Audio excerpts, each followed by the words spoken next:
Hola, buenas tardes a todos.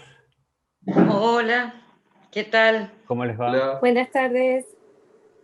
Les comento que tenemos todos los audios habilitados, así que aquel que los quiera habilitar para hablar algo los puede habilitar y aquel que los quiera mantener cerrado por algún ruido externo también lo puede mantener cerrado o por un tema de señal. Em, Ahora en 2 minutos esperamos 2 minutos y ya comenzamos, pero de mi parte, de lo que estoy yo en el Teatro de Cámara de Citibel y la Asociación Lumen Artes, les agradecemos un montón que se anoten, que vengan a Sí, escuchar ya estas me lo charlas y está contando, que Marce. participemos, porque lamentablemente este año ha sido muy particular, especialmente para los teatros y los cines y lugares así cerrados donde se hace una actividad muy ¡Ay, ya está! comunitaria y estoy desactivando un audio que está haciendo mucho ruido. Y les decía que ha sido un año difícil, pero que gracias a los socios que nos han ayudado durante años, más una conscripción de socios nuevos que fue muy exitosa, hemos logrado que el teatro no solamente se mantuviera, sino que apuntara a poder hacer grabaciones por streaming, eh, y ayudar en muchos casos a que cuando esto se permitió, hace muy poquitos días, se permitió el acceso a la sala en cuanto a lo que es los artistas, no público, ya se estuvieran haciendo algunas grabaciones de artistas tocando en la misma sala que se fueron pasando y que están en el canal nuestro de YouTube. Así que les agradezco enormemente en nombre de la asociación y de la gente del teatro eh, toda esta movida que se ha generado y bueno, y esperemos que estemos siempre cerca, ¿no? Así que bueno, Pablo, lo que yo te quería preguntar, para quien no te conoce y que nos digas en 2 minutitos cuál fue tu carrera así en estos últimos años, de dónde estudiaste y por qué te abocás a la música y al cine, a la música de cine, ¿no? Más particularmente. Bueno, bueno, les cuento, algunos me conocen, otros no, pero les cuento que yo, lo dije así brevemente al pasar, yo obviamente hice una carrera musical, estudié en el Conservatorio de acá de La Plata, en Gilardo Gilardi, de chiquito arranqué, y mi origen es guitarrístico, digamos, soy profesor de guitarra. Y básicamente hice toda la carrera docente, empezando por la escuela primaria, la secundaria, hasta que, bueno, terminé mi carrera, o sea, así como docente, en el conservatorio, y paralelamente también me desarrollé en el ámbito de la universidad, tanto en el colegio de la Universidad del Bachillerato de Bellas Artes, como en la Facultad de Bellas Artes. Este, en los últimos años, unos cuantos últimos años, más de 20 diría yo, también estudié composición, medio de chico, con un maestro que justamente de Citibel, el maestro Enrique Gerardi, capaz que lo conocen, de nombre aunque sea, ya falleció hace unos años Enrique, pero bueno, yo tengo un gratísimo recuerdo de él, o sea, más de la mitad de lo que uno puede ser es gracias a los maestros, y yo siempre que puedo lo nombro, y estudié composición con él básicamente, y bueno, una cosa a la otra me fue llevando a bifurcarme en el mundo de lo que es la docencia y lo que es lo artístico. Dentro de lo artístico, bueno, escribir música, tanto como compositor como arreglador, y tener la suerte de que, bueno, algo de la música clásica contemporánea se pueda tocar. Y desde el punto de la docencia, bueno, siempre di clases de instrumento y ya de unos años a esta parte me interesé en lo que es la música del cine, que no era algo no demasiado desarrollado. Y entonces a partir de eso empecé a hacer un trabajo así de estudio, investigación, hasta llegar en la Facultad de Bellas Artes, que es mi lugar para desarrollarme, en una materia que se llama música incidental, que tiene que ver justamente con lo que es la música para escena, en donde el cine forma parte. También hay música para teatro, música para danza y demás, todo a nivel introductorio, pero bueno, el tema del cine, digamos, es lo más rico porque justamente es donde la música para escena se ha desarrollado. Así que bueno, aquí estamos. No sé, Marcelo, si querías agregar algo más. Ya creo que hay bastantes asistentes. Sí, podés empezar, Pablo, cuando vos quieras, ¿eh? Bueno, fantástico. Bueno, nuevamente, buenas tardes a los que se fueron incorporando. En esta segunda charla, segundo encuentro, vamos a seguir con la música de Ennio Morricone, pero ya no tan en forma general como lo hicimos en el encuentro anterior, donde era prácticamente introductorio y nombrábamos y mostrábamos algunas escenas, sino lo vamos a hacer ya desde un análisis un poquito más profundo de un film de él, en realidad de él como músico, ¿no? Como compositor, y es un film de Sergio Leone, que se llama Érase una vez en el oeste, o también es conocido como Hasta que llegó su hora. En España, sobre todo, apareció con ese nombre. Es una película del año 68. Es una película importante, recordada, ¿sí? Y yo la elegí porque justamente es una de las películas más elogiadas del trabajo que ha hecho Morricone a través de toda su trayectoria. Un poco la lección de estas películas, que incluso vamos a seguir en las charlas siguientes, tiene que ver más con la música que con el género de la película o lo que pueda aportar la película como obra cinematográfica. Me concentré, obviamente, más en la música. Bueno, esta es una película que el director, como le dije, Sergio Leone, con el guión, en realidad no sería la historia de dos personas luego conocidas, que son Bernardo Bertolucci y Darío Argento, ¿sí? Dos directores italianos que en realidad en estos años estaban como empezando, ¿no? Es una película que, como muchos spaghetti western, fue filmada en España, ¿sí? En el desierto de Almería. Las películas de los westerns se filmaban ahí, porque habían encontrado un lugar muy interesante para poder desarrollarla. Pero también fue grabada en Italia, en los estudios Cinecittà, y también en Estados Unidos, en una especie de desierto que hay en la zona de Arizona que se llama el Monument Valley, ¿sí? Y ahí filmaba las películas John Ford, todas las películas del oeste eran filmadas ahí, o muchas de ellas, no todas. Entonces, León era un gran admirador de John Ford, y entonces de alguna manera quería sacarse el gusto de una vez por todas de grabar ahí. Entonces fueron y filmaron algunas escenas ahí. ¿Recuerdan, si la vieron, cuando la protagonista llega a la estación y va hacia ese lugar que hay una especie de cabaña? No es cabaña, sería una taberna, algo así en el medio? Bueno, todo eso está grabado en Monument Valley. Se ve la amplitud del desierto con esas formaciones rocosas que parecen monumentos, por eso se llama Monument Valley. Bueno, tiene un elenco estelar, lo habrán visto, ¿no? Ya en esa época eran estrellas estos personajes. Claudia Cardinale, Henry Fonda, Charles Bronson y Jason Robards, ¿sí?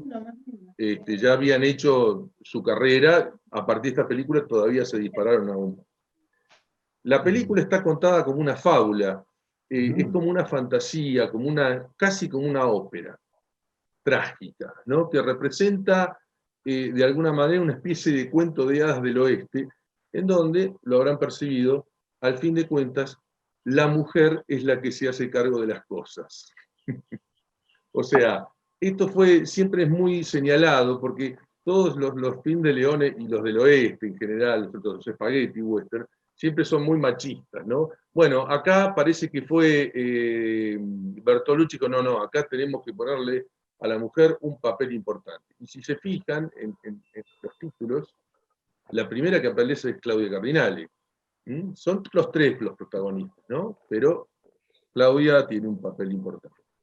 Leone utiliza aquí un estilo de narración así heredado de los cineastas japoneses con respecto al manejo del tiempo, sobre todo de Kurosawa, de Akira Kurosawa, ¿recuerdan?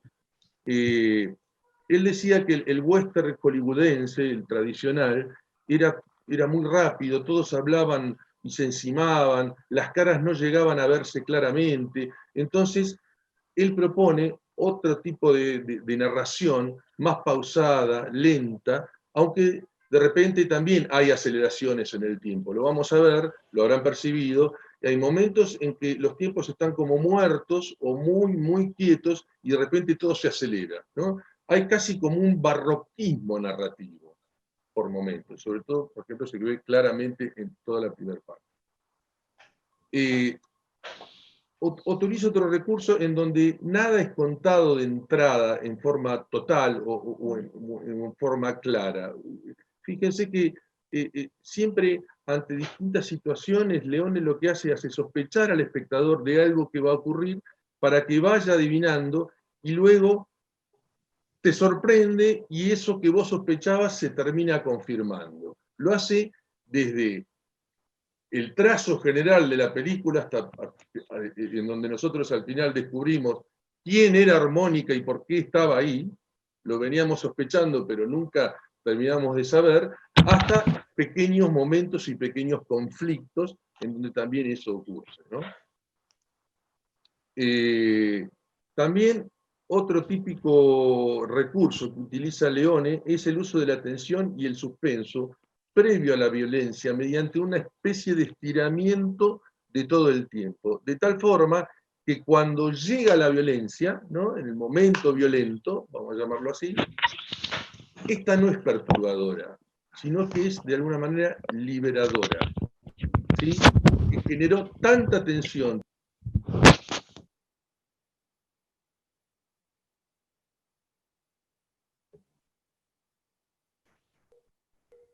Te muteaste, te muteaste.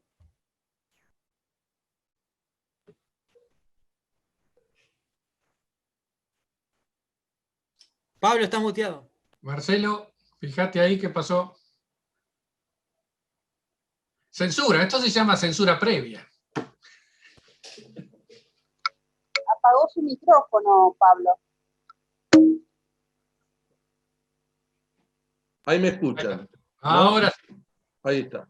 No, tal vez, ahí está, ahí está. Bueno, entonces lo que les decía, que toda esa situación que genera Leone, casi de asfixia, ¿no? En toda la previa, después cuando viene el momento de la violencia, que es breve, otra de las características, es casi como, bueno, al fin, y bueno, y ahí empiezan los tiros por todos lados, ¿no? El montaje sonoro y el musical es tratado de manera similar al montaje visual, que adquiere una igual relevancia, ¿sí? Esto también es notable en esta película.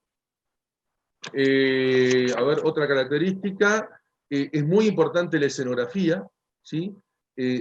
No sé si llegaron a pescarlo. El film transcurre en 3 lugares fundamentales: la estación del tren, el pueblo de Flagstone, ¿sí? Y la granja de Sweetwater. Esos son los 3 lugares en donde funciona la película y cómo se van comunicando, ¿no?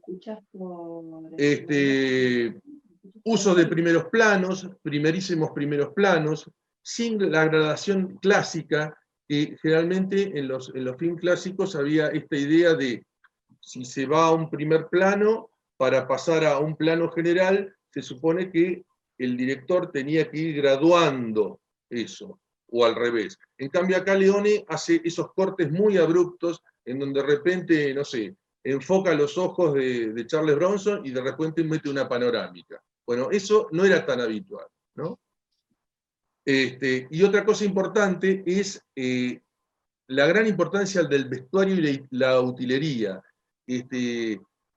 La propuesta es lo de siempre. Después de esta charla, que con unos días o unas semanas vuelvan a verla y reparen en estas cosas que está llena de detalles muy deliciosos. Cómo se visten, cómo acomodan las pistolas, cómo cada uno, qué botas usa uno, qué botas usa otro, qué pantalón, qué vestimenta. Ese tipo de cosas están todas muy detalladas y nada está librado al azar en esta película. Hay anécdotas que yo en toda la primera escena del tren, en la estación, bueno, todo armado de esa manera para ver la suciedad, el tedio, el polvo, lo violento. Bueno, de repente estaban filmando y uno decía, no, fíjate que ese cajón que está ahí está corrido medio metro. No, vamos de nuevo, hay que correrlo medio metro para acá. Y hacían todo de nuevo, ¿no? Realmente es extraordinario. La historia la repasamos brevemente. Es una historia situada en torno a un pueblo, ¿no? El pueblo de Flanston, que cuenta sobre una familia, los McBain, que viven en unas tierras que son codiciadas por el dueño de una empresa ferroviaria, que es este personaje Morton, que tiene una especie de parálisis, ¿no? Y es codiciada porque necesita la red vial, que está en construcción, que la red pase por allí, pase por las tierras de este McBain. Bueno, McBain obviamente no quiere, no le quiere vender las tierras, ni quiere irse.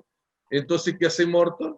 Lo que tiene que ocurrir en un western. Manda unos matones a amedrentar a McBain. Bueno, estos matones son encabezados por Frank, que es Henry Fonda. Se pasan de raya y matan a toda la familia. Y en medio de estos episodios aparece una mujer, que es Jill, que se había casado medio en secreto con McBain, y al casarse, bueno, quedó en Nueva Orleans, que es donde se habían casado, viene al pueblo de Flanston y ve toda la familia muerta. Entonces, bueno, aparte de esto, Frank simula toda una situación como que los que mataron a la familia eran otra banda, que era la banda de Cheyenne, ¿no? Genera esa confusión. Bueno, y la historia un poco se desarrolla ahí, y en medio de todo esto hay un personaje misterioso, que es el personaje de Charles Bronson, Armónica, que en principio no se sabe qué está haciendo ahí, qué ocurre con él. Pero después nos enteramos que viene a saldar viejas cuentas.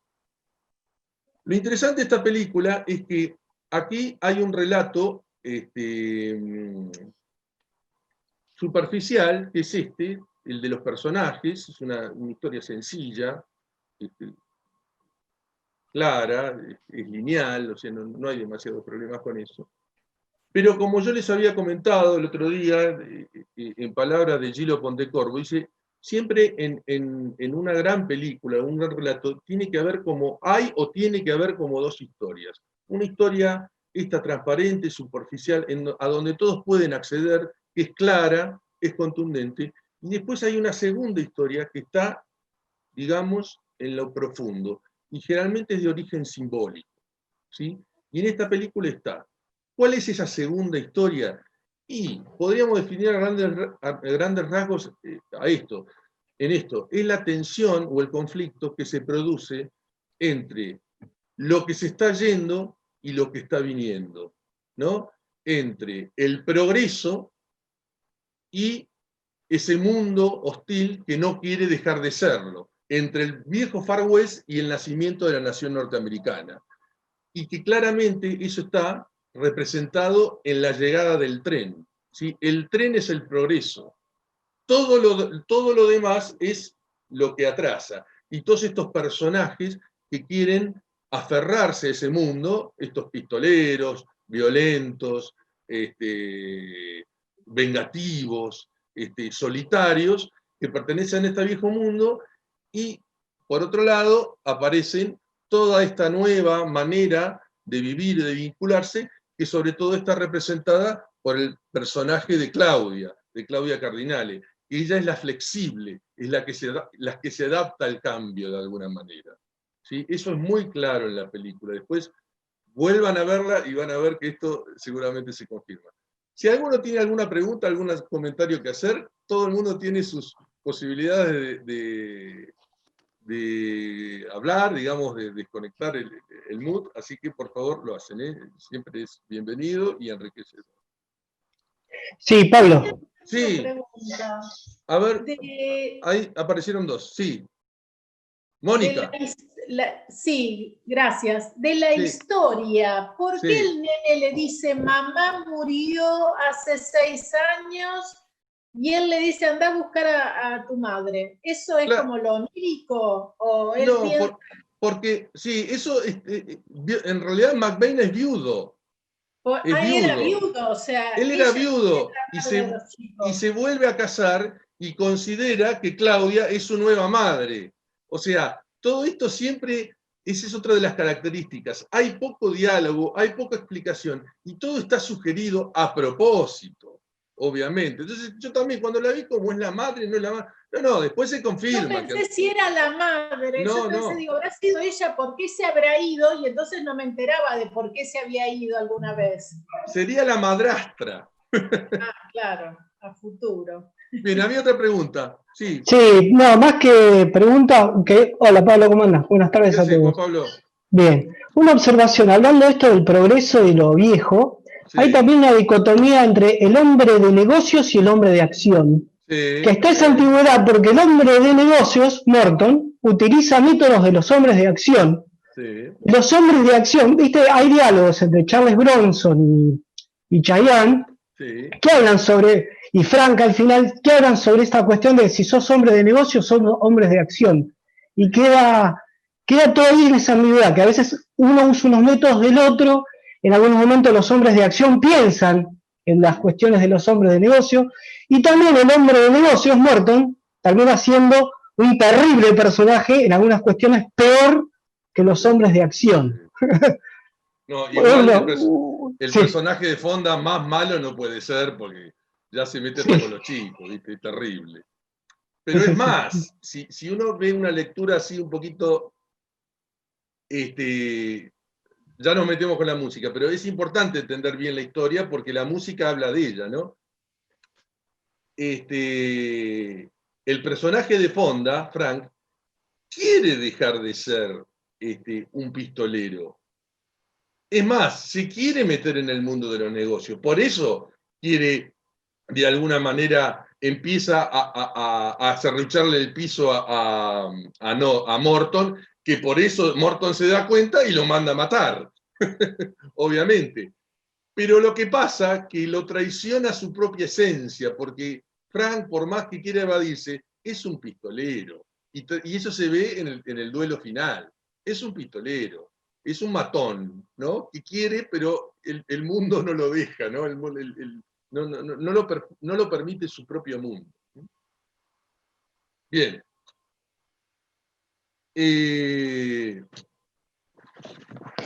Vamos a hablar un poquito de la música ahora, en las generalidades. Esto es importante. La música fue encargada antes de rodar la película, ¿sí? Porque Leone quería tenerla antes para que los personajes puedan explicarse a través de ella. ¿Mm? Los actores conocieron la música, la escuchaban en el plató y actuaban, sus interpretaciones estaban hechas eso en base a la música.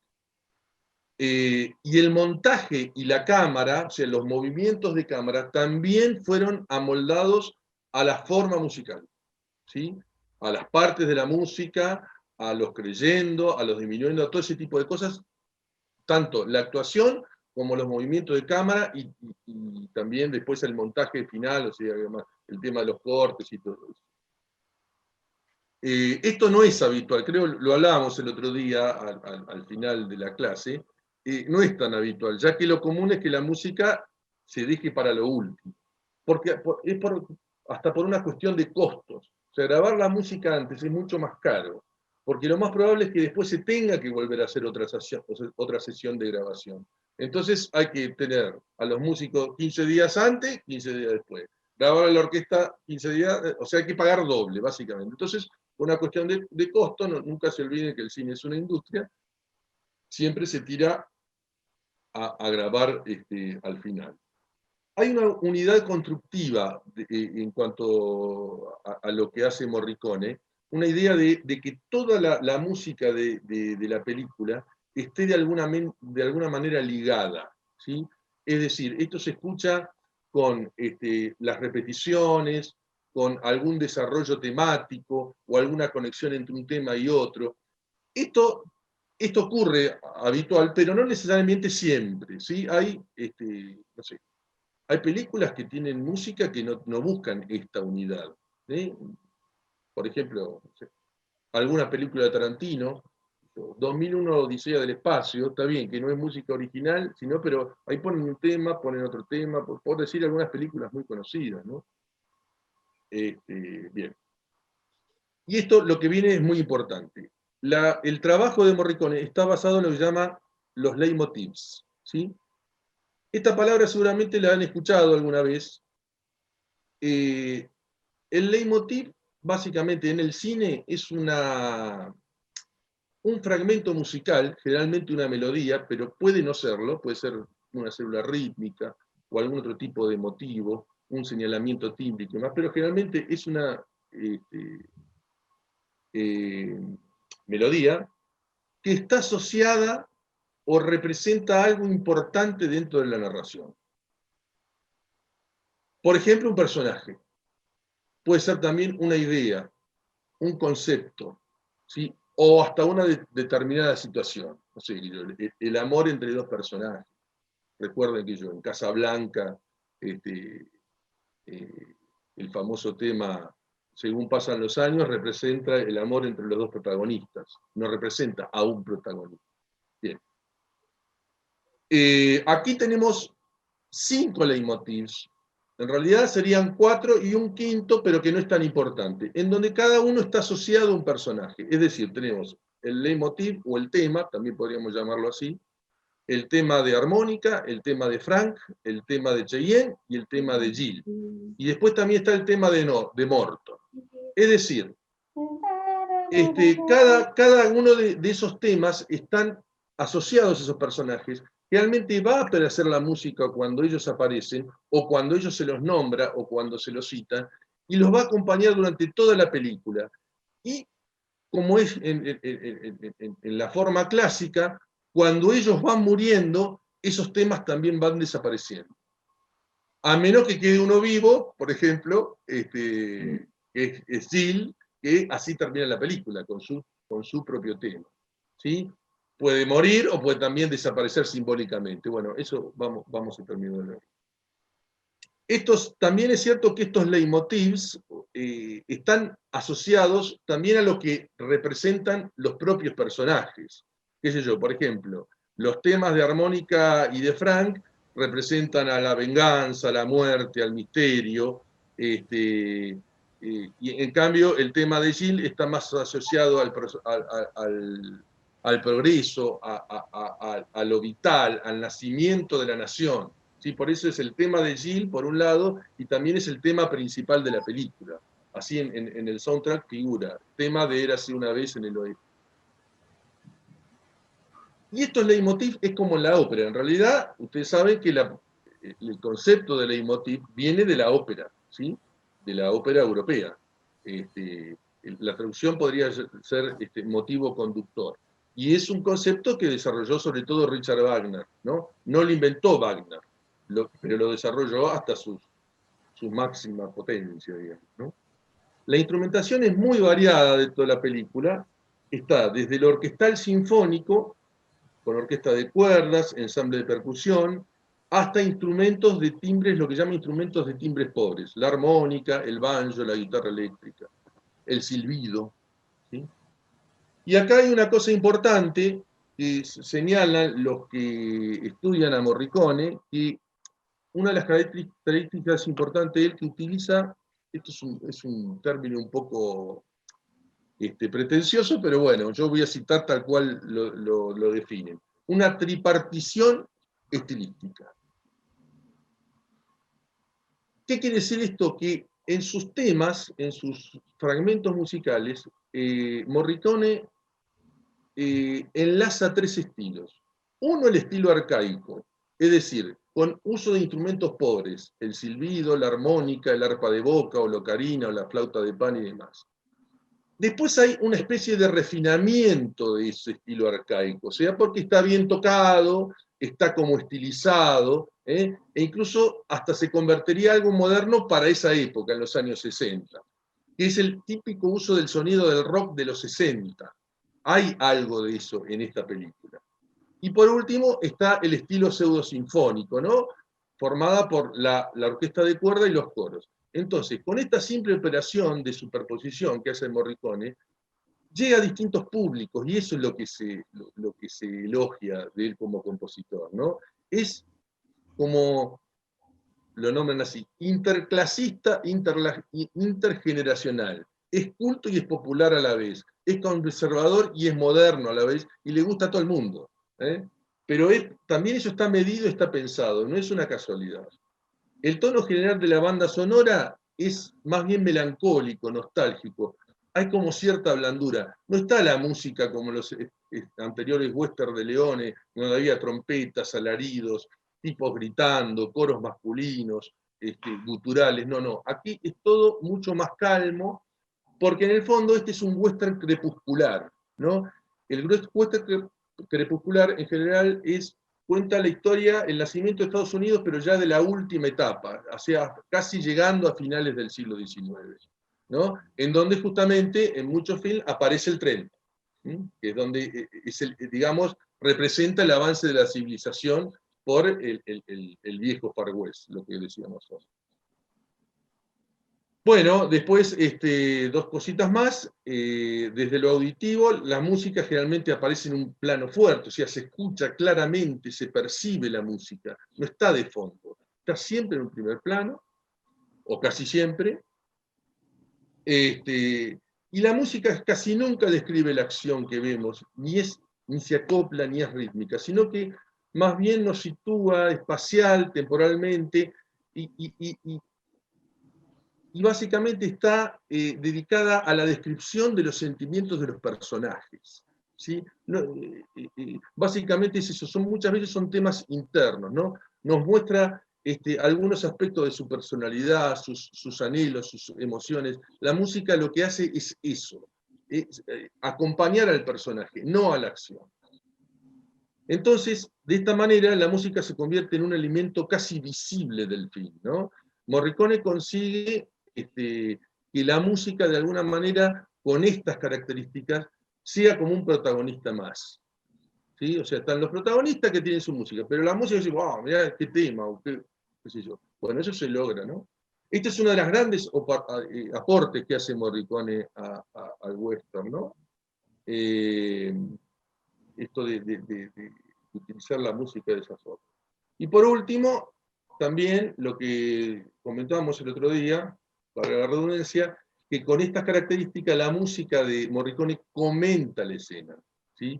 Es decir, hace un comentario de lo que está ocurriendo, con todas las características que hablamos, no se añade, no la reproduce, también podría hacerlo, ¿no? Pero él en este film encontró esa solución musical para ayudar a la narración.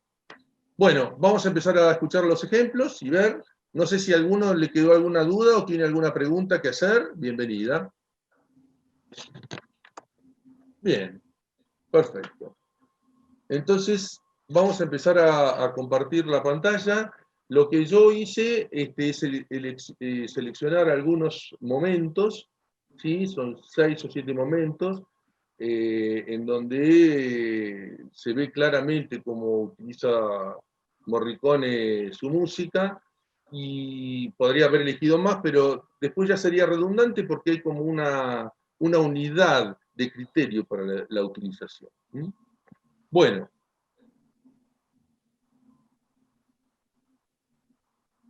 Ahora vamos a compartir la pantalla. Un segundito.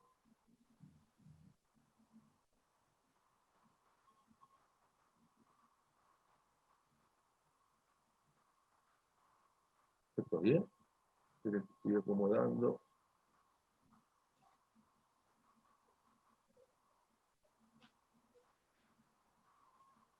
Ahí. Bien. ¿Estamos todo bien? Bien. Ahí se ve el comienzo de la película, ¿lo ven? Bien. Por favor, si alguno, yo tengo, ahí medimos un poco el volumen, creo que está correcto, pero si en algún momento hay algún desfasaje con respecto a lo que digo yo o la película, bueno, me avisan y vamos a ajustar. Porque yo les decía, yo en realidad no tengo control. Bueno, esta primera secuencia de la película es mítica, o sea, todo aquel cinéfilo se acuerda del comienzo de esta película, porque es notable. Son 13 minutos, ¿sí? 13 minutos, un poquito no, son 12, casi 12, de prácticamente no hay diálogo, ¿sí? Y aquí lo que hace Leone, sobre todo Leone, es, ¿cómo les puedo decir? Es un juego entre lo que es el contenido y la forma. Porque el contenido es muy sencillo. ¿Qué es esta primera escena? Y son 3 matones esperando el tren. No más que eso. El tema de lo que hace Leone, que es la forma en que cuenta esto, y es lo que siempre se destaca y todo el mundo recuerda, ¿no? La mosca y la gota que le cae, bueno, todas esas cosas.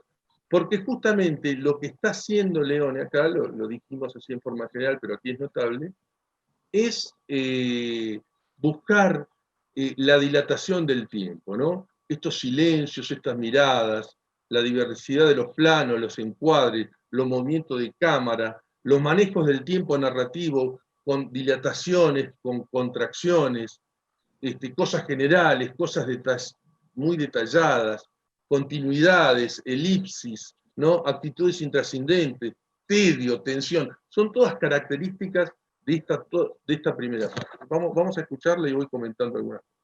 La llegada del tren a Sweetwater y con ella, en el medio de todo. O sea, ella termina siendo la verdadera protagonista y es como, no sé, la heroína de la película, ¿no? Con el plano final, Leone lo que resume es el fin de la fábula, ¿no? El tren, la mujer, el agua, o algo que no mencioné, el agua, fíjense que Jill siempre anda con el agua dando vueltas, o sea, que se baña, que quiere agua, porque el agua representa también eso, lo vital, ¿no? La granja se llama Sweet Water, que quiere decir agua dulce, ¿no? Entonces, el tren, la mujer, el agua, y el tema de Morricone, ahí ambientando toda la situación, que bueno, genera así como un final emocionante. Yo no la pude ver en el cine porque yo no había nacido, pero hubiese estado bueno ver esto así grande, con todo el sonido. Bueno, yo aquí termino la exposición, así que abro la sala a preguntas, comentarios, lo que quieran, si tienen ganas, obviamente, y si no, terminamos acá.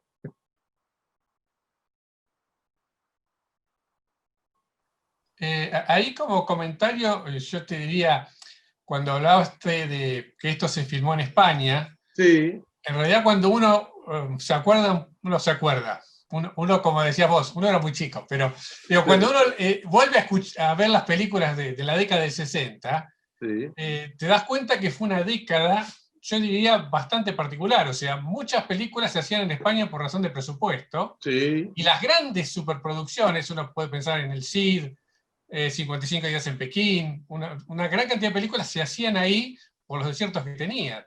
Sí, sí. Y lo que también tiene particular esta película con esa década del 60, que fue una década, no sé, por ahí los especialistas de cine sabrán más, donde películas de 3 horas era una cosa no muy extraña. O sea, esta película son 3 horas, casi 3 horas, ¿no? Sí, 3 horas, sí. Y digamos que a uno se le pasan, digamos, yo la descubrí, para ser honesto, hace unos meses. Nunca la había podido ver. Cuando me enteré que le ibas a comentar, dije, qué bueno comentarla, pero son películas que pasan 3 horas y la verdad, cuando hoy la gente dice, uy, tiene más de 90 minutos, me cansa. Vos tenés esta del oeste, tenés, bueno, se hacía el CID o el Doctor Zhivago, toda una época digamos, donde el cine era extenso y también me da la impresión donde no sé vos que manejabas la parte de música, pero que es una década donde también las películas daban otra importancia a la música, porque no era extraño que hubiera música como un intermezzo. Si la película era muy larga, ponían música en el medio, te la cortaban con música en el medio, o te hacían una obertura, o te hacían una música de salida. Y digamos, a mí me pasa cuando en casa he pasado una de esas y dicen, ¿cómo música? ¿Cuándo empieza? Y por ahí son 5 minutos iniciales que es solo música, o cortan 10 minutos música. Realmente es una maravilla. Y esta película a mí me ha resultado maravillosa, no solo por la música y por toda la fotografía, lo que es Leone, sino porque me hacía acordar, y digo me hacía acordar porque esta es anterior, pero yo la vi después, tiene ciertos tonos o ciertos motivos muy parecidos a Érase una vez en América para mí. Sí, sí. Es el tema que ahora escuchamos de sí, que vos decías, me hacía acordar un poco el tema de Débora, por ejemplo. Claro, claro. Sí, sí. Bueno, en realidad dicen que esta película es la segunda trilogía de Leone, ¿no? La primera trilogía era la trilogía del dólar, y esta película es el comienzo de Érase una vez en el oeste, Érase una vez la revolución, que es conocida como Agáchate maldito o Giù la testa, ¿sí? Que es una película que pasó medio inadvertida con la Revolución Mexicana. Y la tercera es Érase una vez en América. O sea, 3 momentos de la historia de Norteamérica, una mirada crítica, obviamente, Leone, porque Leone siempre estuvo en una posición incómoda, porque por un lado, a los yanquis mucho no les gustaba porque era crítico. A ver, aquí muestra cómo era, pero sobre todo Érase una vez en América, en realidad cuenta una historia de unos personajes que terrible.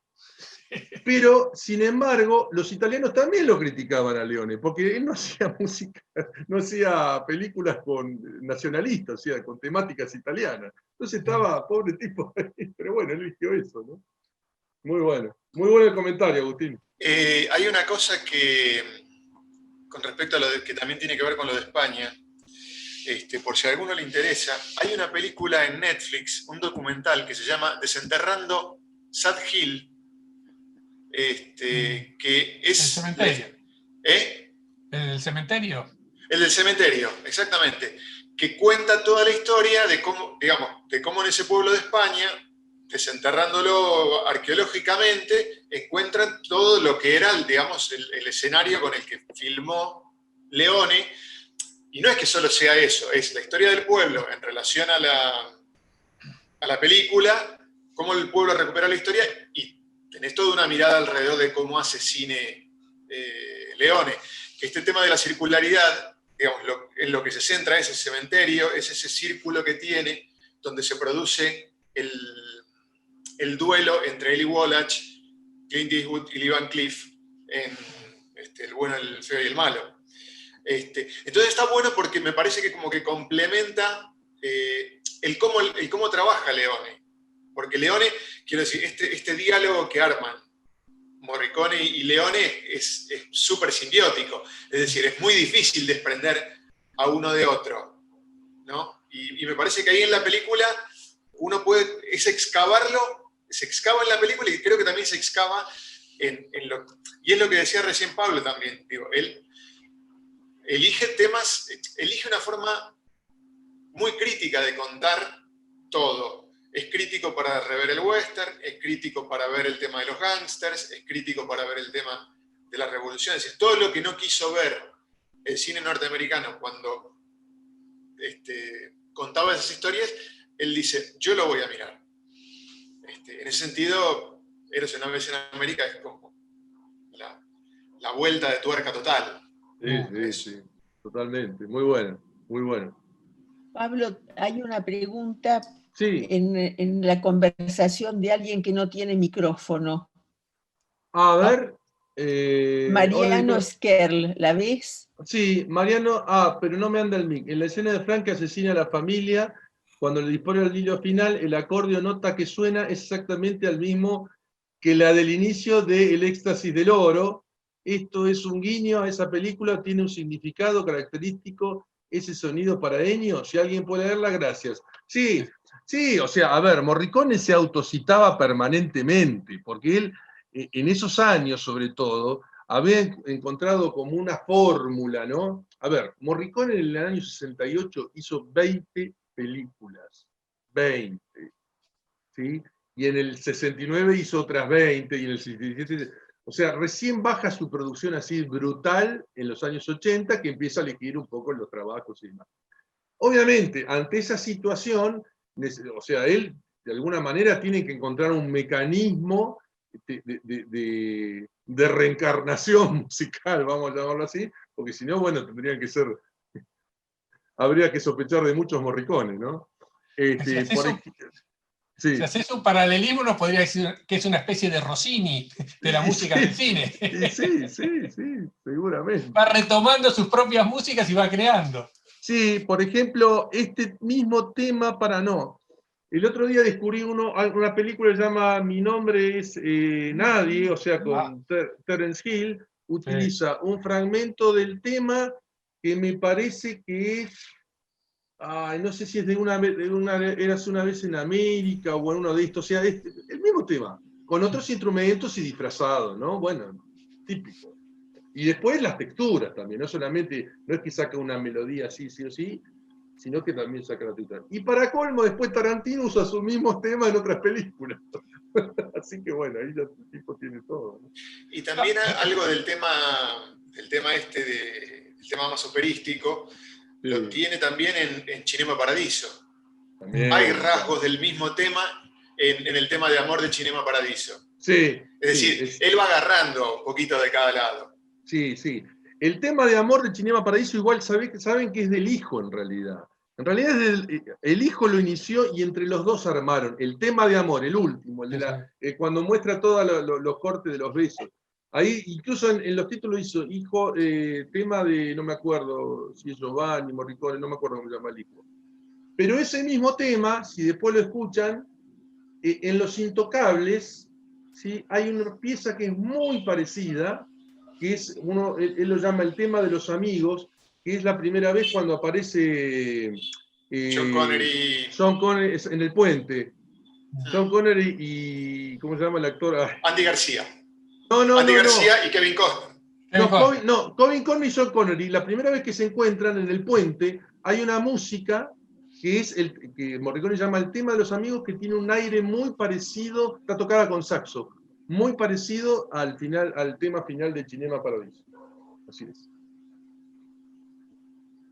Bueno. Lo que tiene de bueno Morricone es que a uno le gusta tanto la música de él, que mejor que la siga repitiendo en varias películas porque uno la disfruta igual, ¿no? Sí. No se cansa uno. Sí, aparte de hecho de todo. Sí. Bueno, Pablo, quería hacer una consulta, a ver que me desasnes sí. A ver, sí. No, mira, casi el final de la película, cuando se muere Frank, viste que la música de armónica termina cuando se cae la armónica de la boca. Me pareció después, no sé si es verdad o no, o me pareció a mí, como escuchar la misma melodía de la armónica, pero ya sin la armónica, como simbolizando que terminó la venganza, pero Charles Bronson sigue ahí. Yo no sé, eso no, no lo pesqué. Justo después, me pareció. Eso no la pesqué. Mirá, lo que sí te digo es que como es, Bronson le pone la armónica en la boca a Frank, a Henry Fonda, a Henry Fonda. En ese momento, esto lo dice Morricone, yo necesitaba una melodía que puedas escuchar si sea coherente con la respiración, porque el tipo le pone la armónica en la boca, pero obviamente tengo que hacer esto y que la armónica simule eso.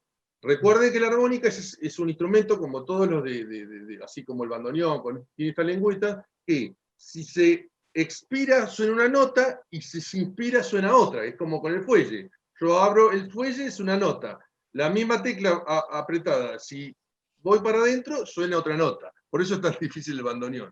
Bueno, necesitaba eso y eso Morricone lo hizo con la armónica. Pero sí, cuando cae Fonda, la música, o sea, el sonido de la armónica termina con la caída de armónica, o sea, marca la muerte, el fin del sonido marca la muerte de Frank. De Frank, perdón, me equivoqué de tanta armónica, Frank. Y en un punto también lo que marca es la muerte de armónica, porque en realidad, al haber cumplido la venganza, él ya no es armónica. Exactamente, muy Él bueno. la devolvió. Entonces, muy bueno, muy bueno. Cierra el ciclo. Claro, muy bueno. Y es más, en la música, esto no lo dije porque, bueno,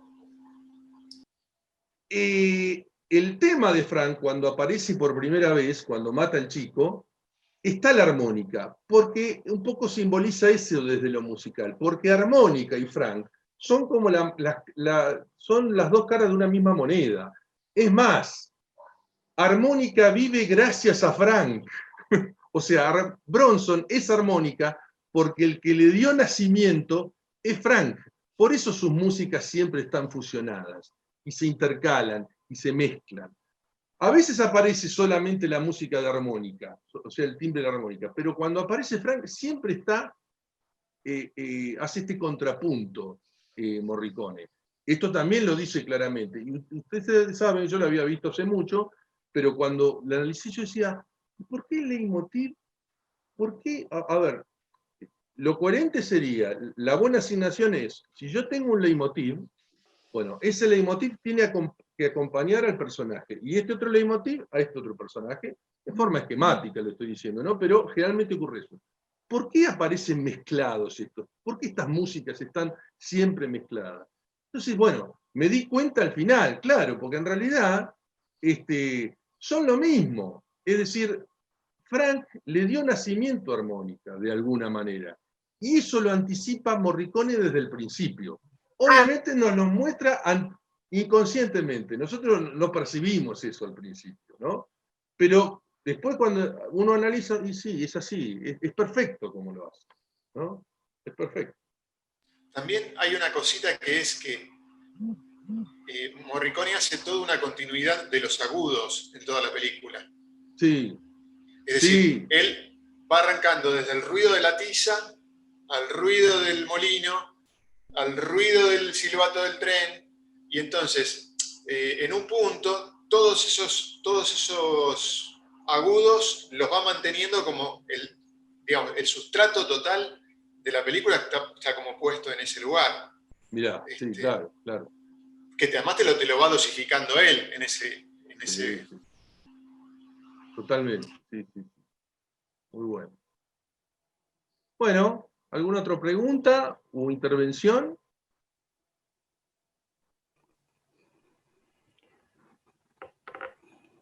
Bueno. Si te parece, Pablo, vamos cerrando el día. Vamos cerrando.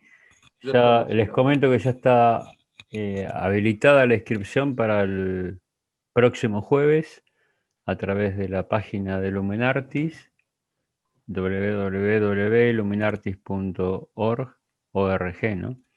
Ahí se pueden inscribir y bueno, será hasta el próximo jueves. Desde ya, mil gracias, Pablo, por esta charla y a todos los que participamos, porque me incluyo, me gusta mucho esto. Y bueno, desde ya nos vemos en el próximo jueves 18:30 con una gran película, ¿no? Sí, eso. Sí, vamos a hacer el análisis de la misión, ¿sí? Tal vez es uno de los momentos cumbres desde la música, por lo menos, de Morricone. La película también es muy buena, pero sobre todo la música es como que se destaca, porque Morricone hace un gran trabajo de elaboración. Esta película que vimos, la música es muy buena también, ¿no? Pero no es de gran elaboración. Morricone usa 4 o 5 temas y los va desparramando. En cambio, en la misión es mucho más jugado su trabajo. Porque en realidad la narración lo pedía. No es que, bueno, amarreteó, o sea, y trabajó de esa manera con el director, ¿no? Eso es notable. La misión es como uno de sus puntos cúlmines de su trabajo. Bueno, Perdón, yo les agradezco mucho. Me perdí la primera charla y veo que esta se está grabando. ¿Hay alguna forma de acceder a la primera charla? Sí, Sí. las charlas están en el canal de YouTube del Teatro de Cámara de Citibel. Gracias. Si entras en YouTube, en el canal, las vas a ver. Y si no, bueno, mandá un mensajito, yo te contesto y te doy directamente el link. No hay ningún problema. Mil gracias a vos. Bueno, Bueno, muchas gracias, ¿eh? Será hasta la próxima. Gracias a todos. Gracias. vemos. Hasta la próxima. Hasta luego. Adiós.